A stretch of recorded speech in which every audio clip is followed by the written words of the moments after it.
assure you that it's the parents who are afraid of being bullied by me. They said no more. Arbuthnot was perhaps ashamed of his outburst. Rather an odd little comedy that I watch here, said Poirot to himself thoughtfully. He was to remember that thought of his later. They arrived at Konya that night about 11:30. The two English travellers got out to stretch their legs, pacing up and down the snowy platform. Monsieur Poirot was content to watch the teeming activity of the station through a window pane. After about 10 minutes, however, he decided that a breath of air would not perhaps be a bad thing. Monsieur Hercule Poirot, having nothing better to do, amused himself by studying her without appearing to do so. She was, he judged, the kind of young woman who could take care of herself with perfect ease wherever she went. She had poise and efficiency. He rather liked the severe regularity of her features and the delicate pallor of her skin. He liked the burnished black head with its neat waves of hair, and her eyes cool, impersonal and grey. But she was, he decided, just a little too efficient to be what he called jolie femme. Presently another person entered the restaurant car. This was a tall man of between 40 and 50, lean of figure, brown of skin, with hair slightly grizzled round the temples.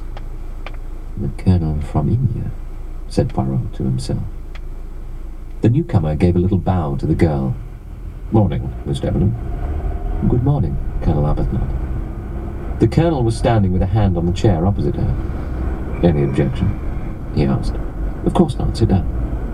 "Well, you know, breakfast isn't always a chatty meal." "I should hope not, but I don't bite."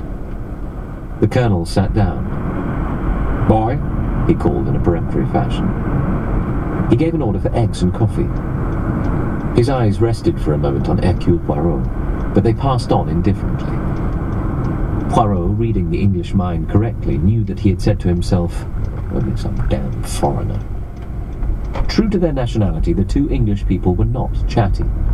They exchanged a few brief remarks, and presently the girl rose and went back to her compartment.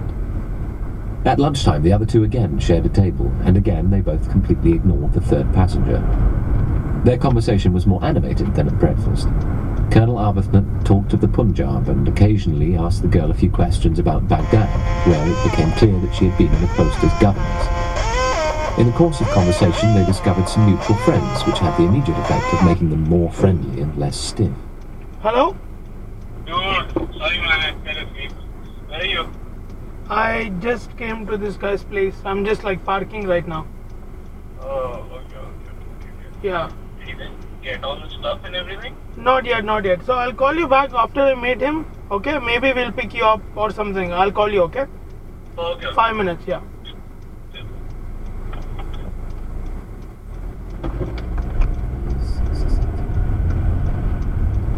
Hercule Poirot to himself with some amusement. The train, it is as dangerous as a sea.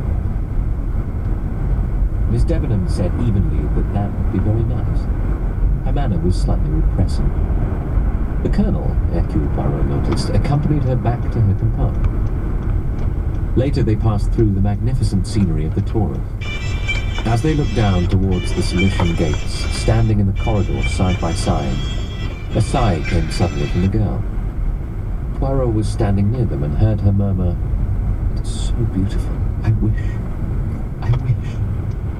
Yes. I wish I could enjoy it." Arbuthnot did not answer. The square line of his jaw seemed a little sterner and grimmer.